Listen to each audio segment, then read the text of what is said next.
സമീപകാലത്തായിട്ട് America ഏറ്റവും അധികം ഭയപ്പെടുന്ന രണ്ട് രാജ്യങ്ങളായിട്ട് ഇന്ത്യയും ചൈനയും മാറുന്നു എന്നതൊരു പരമാർത്ഥമാണ്. പണ്ട് കാലത്ത്, അതായത് ഒരു 10-20 വർഷം മുമ്പ്, അമേരിക്ക വല്ലാതെ ഭയപ്പെട്ടിരുന്നത് റഷ്യയായിരുന്നു.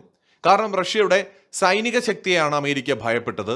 റഷ്യയുടെ കയ്യിലെ ആണവായുധത്തെയാണ് അമേരിക്ക ഭയപ്പെട്ടത്. എന്നാൽ ലോകം ഇന്ന് ഒരുപാട് മാറി, ടെക്നോളജി ഒരുപാട് മാറി. ആണവ യുദ്ധത്തിന്റെ സാധ്യതകൾ ഇന്ന് തീരെ ഇല്ലെന്ന് തന്നെ പറയാം. അമേരിക്കയും റഷ്യയും തമ്മിൽ എന്തായാലും ഒരു ആണവ യുദ്ധമൊന്നും ഉണ്ടാവാൻ പോകുന്നില്ല. രണ്ട് രാജ്യങ്ങളും അത്തരം ഒരു സാഹചര്യം എന്ത് വില കൊടുത്തും ഒഴിവാക്കും. ഇന്ത്യയും ചൈനയും അമേരിക്ക ഭയപ്പെടുന്നതും ആയുധബലം കൊണ്ടോ ആണവായുധം കണ്ടുകൊണ്ടോ സൈനിക ശക്തി കൊണ്ടോ അല്ല, മറിച്ച് സാമ്പത്തികമായും ടെക്നോളജി പരമായിട്ടും ഇന്ത്യയും ചൈനയും കൈവരിക്കുന്ന പുരോഗതിയാണ് അമേരിക്കയെ ഭയപ്പെടുത്തുന്നത്. നേരത്തെ ചൈനയുടെ പുരോഗതി മാത്രമായിരുന്നു അമേരിക്കയെ ഭയപ്പെടുത്തിയത് എങ്കിൽ ഇന്ന് ഇന്ത്യ കൈവരിക്കുന്ന നേട്ടങ്ങളും അമേരിക്കയെ ഭയപ്പെടുത്തുന്നുണ്ട്. നമ്മൾ ഇന്ത്യക്കാർ വട്ടം കൂടിയിരുന്ന് വെറുതെ അമേരിക്ക നമ്മളെ ഭയപ്പെടുന്നു, അമേരിക്കയ്ക്ക് ഇന്ത്യയെ പേടിയാണ് എന്നൊക്കെ പറയുന്നതല്ല. മറിച്ച് ഇങ്ങനെ പറയാൻ അതിന് കൃത്യമായ കാരണങ്ങളുണ്ട്. കഴിഞ്ഞ കുറച്ച് നാളുകളായിട്ട് അമേരിക്കയുടെ ഭാഗത്ത് നിന്ന്, അല്ലെങ്കിൽ അമേരിക്കയിലെ പല ഭാഗങ്ങളിൽ, മാധ്യമങ്ങളിലായിക്കോട്ടെ, അവരുടെ ഇൻസ്റ്റിറ്റ്യൂട്ടുകൾ വഴി ആയിക്കോട്ടെ, എക്സ്പേർട്സിന്റെ പ്രതികരണങ്ങളായിക്കോട്ടെ, ഒക്കെ എടുത്ത് നോക്കിക്കഴിഞ്ഞാൽ നേരത്തെ ഒക്കെ, അതായത് ഒരു 6-7 വർഷം മുമ്പ് വരെ ചൈനയെ മാത്രമാണ് അവർ പ്രതിപാദിച്ചിരുന്നത് എങ്കിൽ, അല്ലെങ്കിൽ ഒരു പൊട്ടൻഷ്യൽ എനിമി എന്ന നിലയ്ക്ക് പരിഗണിച്ചിരുന്നത് എങ്കിൽ, ഇന്ന് ചൈനയുടെ കൂടെ ഇന്ത്യയെ കൂട്ടിക്കെട്ടുന്നത് ആരംഭിച്ചിരിക്കുകയാണ് എല്ലാ വിഷയങ്ങളിലും. അത് കുടിയേറ്റത്തിന്റെ കാര്യത്തിൽ മാത്രമല്ല, അത് ടെക്നോളജിയുടെ കാര്യത്തിൽ, AI-യുടെ കാര്യത്തിൽ, എക്സ്പോർട്ടിന്റെ കാര്യത്തിൽ, മാനുഫാക്ചറിങ്ങിന്റെ കാര്യത്തിൽ, എല്ലാത്തിലും ഇന്ത്യയെ കൂടെ അവർ കൂട്ടിക്കെട്ടുന്നുണ്ട്. എന്ന് വെച്ചാൽ ചൈന ഇന്ന് അമേരിക്കയുടെ ഏറ്റവും വലിയ എതിരാളിയാണെങ്കിൽ, അത് കഴിഞ്ഞാൽ അമേരിക്ക ഒരു പോസിബിൾ കോമ്പറ്റേറ്റർ ആയിട്ട് ഈ വേൾഡിൽ കാണുന്നത് ഇന്ത്യയാണ്. അത് അമേരിക്ക അങ്ങനെ കാണുന്നതിന്റെ കാരണം, കഴിഞ്ഞ കുറെ നാളുകളായിട്ട് കൺസിസ്റ്റന്റ് ആയിട്ട് ഇന്ത്യ കൈവരിക്കുന്ന എക്കണോമിക് ഗ്രോത്ത് ഒന്നാമത്തെ കാരണം. രണ്ട്, ചൈനയ്ക്ക് സമാനമായിട്ട് ഇന്ത്യയിലും ഒരു വലിയ പോപ്പുലേഷൻ ഉണ്ട്. അതിൽ തന്നെ വളരെ യങ് ആയിട്ടുള്ള ജനറേഷൻ, യങ് പോപ്പുലേഷൻ, യുവാക്കളുടെ, യൂത്തിന്റെ പോപ്പുലേഷൻ വളരെ കൂടുതലാണ് എന്നത് അമേരിക്ക ആശങ്കപ്പെടുത്തുന്നുണ്ട്. മൂന്ന്, ഇന്ത്യ ടെക്നോളജി രംഗത്ത് കഴിഞ്ഞ കുറച്ച് നാളുകളിൽ കൈവരിച്ച നേട്ടം അമേരിക്കയെ ശരിക്കും ഭയപ്പെടുത്തുന്നുണ്ട്.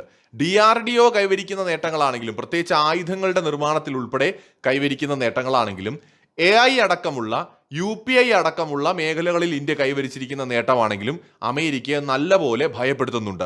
എന്തുകൊണ്ടാണ് ഇന്ത്യയുടെ UPI അഥവാ യൂണിഫൈഡ് പേയ്മെന്റ് ഇന്റർഫേസിനെ അമേരിക്ക ഭയപ്പെടുന്നത്?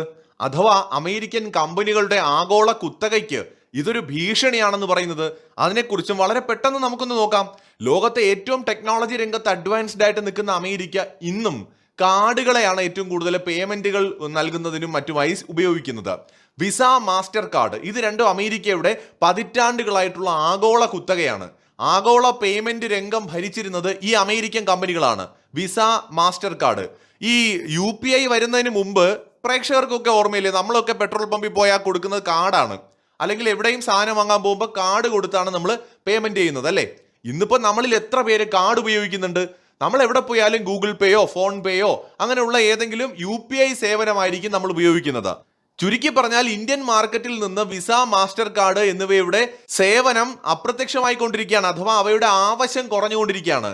ഓരോ ഇടപാടിനും ഈ കാർഡ് കമ്പനികൾ ഉയർന്ന ട്രാൻസാക്ഷൻ ഫീസായിരുന്നു ഈടാക്കിയിരുന്നത്. ഇതിലൂടെ വലിയ ലാഭം ഉണ്ടാക്കിയിരുന്നു. എന്നാൽ UPI വന്നതോടെ തികച്ചും സൗജന്യവും വേഗമേറിയതുമായിട്ടുള്ള ഒരു പുതിയ പേയ്മെന്റ് മെത്തേഡാണ് ഇന്ത്യ ലോകത്തിന് മുന്നിൽ അവതരിപ്പിച്ചത്. ഇത് ഈ പറയുന്ന അമേരിക്കൻ മൾട്ടിനാഷണൽ കമ്പനികളുടെ ബിസിനസ് വലിയ തോതിൽ ഇടിച്ചിട്ടുണ്ട്.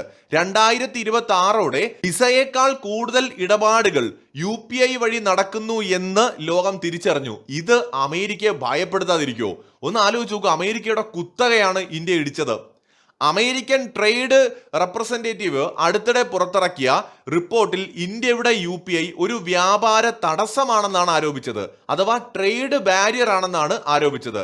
ഇതിന് അവർ പറഞ്ഞ കാരണങ്ങൾ NPCIയുടെ അഥവാ നാഷണൽ പേയ്മെന്റ് കോർപ്പറേഷൻ ഓഫ് ഇന്ത്യയുടെ നയങ്ങൾ ഇന്ത്യൻ കമ്പനികൾക്ക് മുൻഗണന നൽകുന്നുവെന്നും, വിദേശ കമ്പനികളുടെ പ്ലാറ്റ്ഫോമുകൾക്ക് അല്ലെങ്കിൽ വിദേശ കമ്പനികൾക്ക് നിയന്ത്രണങ്ങൾ ഏർപ്പെടുത്തുന്നു എന്നുമാണ് അമേരിക്കയുടെ USTRന്റെ റിപ്പോർട്ടിൽ പറയുന്നത്. സാമ്പത്തിക വിവരങ്ങൾ ഇന്ത്യയിൽ തന്നെ സൂക്ഷിക്കണം എന്ന നിയമം വിദേശ കമ്പനികളുടെ ആഗോള ശൃംഖലയെ ബാധിക്കുന്നുവെന്നും അമേരിക്ക പരാതിപ്പെടുകയാണ്. നേരത്തെ അമേരിക്കയ്ക്ക് കുത്തകയുണ്ടായിരുന്ന ഒരു മേഖലയിലാണ് ഇന്ത്യ അതിവേഗത്തിൽ കടന്നു കയറിയത്. മുമ്പ് ഉപരോധങ്ങൾ ഏർപ്പെടുത്തുമ്പോൾ റഷ്യയെ പോലുള്ള രാജ്യങ്ങളെ സ്വിഫ്റ്റ് ശൃംഖലയിൽ നിന്ന് പുറത്താക്കിയിട്ട് അമേരിക്ക സാമ്പത്തികമായിട്ട് സമ്മർദ്ദത്തിലാക്കുന്നത് പതിവായിരുന്നു. എന്നാൽ UPA പോലുള്ള സ്വന്തം സംവിധാനമുള്ളത് ഇന്ത്യയെ ഇത്തരം സമ്മർദ്ദങ്ങളിൽ നിന്ന് സംരക്ഷിക്കുക കൂടിയാണ് ചെയ്യുന്നത്. ഇന്ത്യ ഈ സാങ്കേതിക വിദ്യ ഫ്രാൻസ്, സിംഗപ്പൂർ, UAE തുടങ്ങിയ രാജ്യങ്ങളിലേക്ക് വ്യാപിപ്പിക്കാൻ ശ്രമിക്കുന്നതും അമേരിക്കൻ ഡോളറിന്റെയും പേയ്മെന്റ് സിസ്റ്റങ്ങളുടെയും സ്വാധീനം കുറയ്ക്കാൻ ഇടയാക്കുമെന്ന് അവർ കരുതുകയാണ്. ചുരുക്കത്തിൽ UPI എന്ന് പറയുന്നത് ഒരു സാങ്കേതിക വിദ്യ എന്നതിലുപരിയായിട്ട് ഇന്ത്യയുടെ ഒരു സോഫ്റ്റ് പവർ ആയിട്ട് കൂടി വളരുകയാണ്.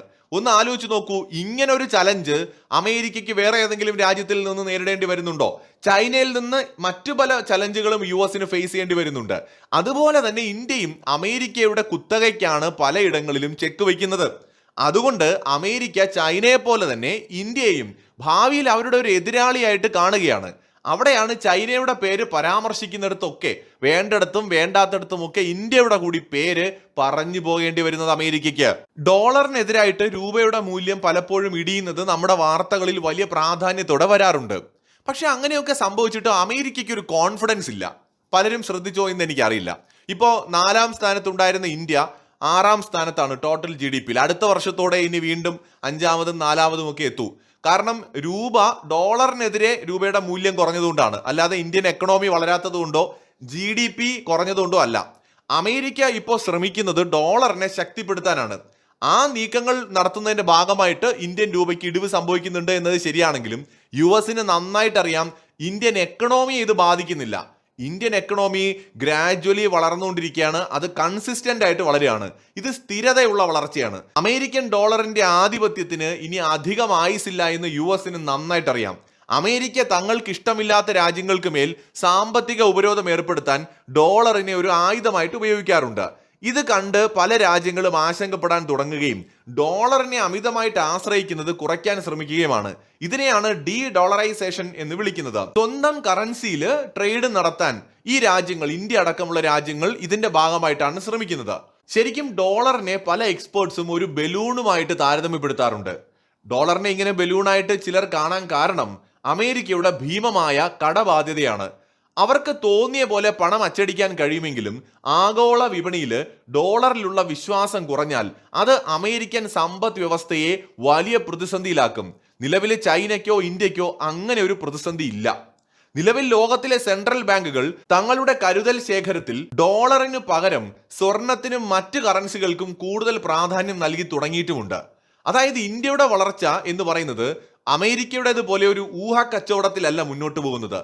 മറിച്ച് അത് യഥാർത്ഥ ഉൽപാദനത്തിലും ആഭ്യന്തര ഉപഭോഗത്തിലുമാണ് നിലനിൽക്കുന്നത്. 2026 കണക്കുകൾ പ്രകാരം ആഗോള വളർച്ചയുടെ 17% ഇന്ത്യയിൽ നിന്നാണെന്നാണ് IMF നിരീക്ഷിക്കുന്നത്. ഇത് അമേരിക്കയേക്കാൾ കൂടുതലാണ്. അമേരിക്കയുടെ വളർച്ച 9.9% മാത്രമാണ് ആഗോള വളർച്ച. ശരിക്കും അമേരിക്ക എന്ന രാജ്യത്തെ ഇന്ത്യ ഭയപ്പെടുത്തുന്നത് സൈനികമായിട്ടല്ല, മറിച്ച് തങ്ങളുടെ സാമ്പത്തിക കരുത്തുകൊണ്ടാണ്. അതായത് അമേരിക്ക ഭയപ്പെടുന്നത് അമേരിക്കയുടെ സാമ്പത്തിക കുത്തക തകരുമോ എന്നാണ്. നേരത്തെ ചൈന മാത്രമായിരുന്നു അതിന് വെല്ലുവിളിയെങ്കിൽ ഇപ്പോൾ ഇന്ത്യയും കൂടി വെല്ലുവിളിയാണ്. റഷ്യയെ ഉപരോധത്തിൽപ്പെടുത്തി തളച്ചതുപോലെ ഇന്ത്യയെ തളയ്ക്കാൻ കഴിയുന്നില്ല. കാരണം ഇന്ത്യ ഒരു വലിയ ശക്തിയാണ്, വലിയ രാജ്യമാണ്, വലിയ പോപ്പുലേഷൻ ഉണ്ട്, എല്ലായിടത്തും ഇന്ത്യയുടെ സ്വാധീനമുണ്ട്. ലോകത്തിലെ വലിയ വിപണിയായിട്ട് ഇന്ത്യ വളരുകയാണ്. അങ്ങനെ ഒരു രാജ്യത്തെ പിണക്കാനോ ഉപരോധത്തിൽപ്പെടുത്തി തകർക്കാനോ അമേരിക്കയെ കൊണ്ട് കഴിയില്ല. സാങ്കേതിക വിദ്യയിൽ ഇന്ത്യ സ്വയം പര്യാപ്തത നേടുകയാണ്. മറ്റ് രാജ്യങ്ങൾ ഇന്ത്യയുടെ മാതൃക പിന്തുടരാനും തുടങ്ങുകയാണ്. ഇവിടെയാണ് അമേരിക്ക ഭയപ്പെടുന്നത്. ഡോളർ ഇപ്പോഴും ലോകത്തിലെ ഏറ്റവും ശക്തമായ കറൻസി തന്നെയാണ്.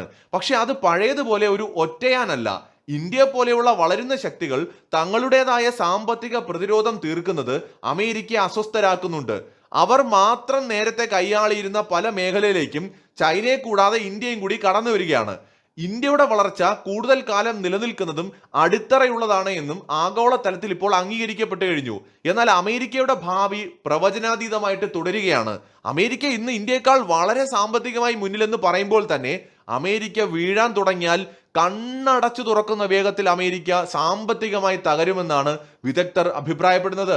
എന്നാൽ ഇന്ത്യയുടെ എക്കണോമി എന്ന് പറയുന്നത് US-ന്റേതുപോലെ ഒരു ബബിൾ അല്ല, എപ്പോൾ വേണമെങ്കിലും പൊട്ടിപ്പോകാവുന്ന ഒന്നല്ല. മറിച്ച് ഇത് വളരെ സ്ഥിരതയുള്ള ഒന്നാണ്, സ്ട്രോങ് ആയിട്ടുള്ള അടിത്തറയിൽ രൂപപ്പെട്ടിട്ടുള്ള ഒന്നാണ്. അതുകൊണ്ട് അമേരിക്കയിൽ കാണുന്നത് പോലുള്ള അതിഭീകരമായ വളർച്ചയോ GDP നിരക്കുകളോ ഇവിടെ കാണുമായിരിക്കില്ല.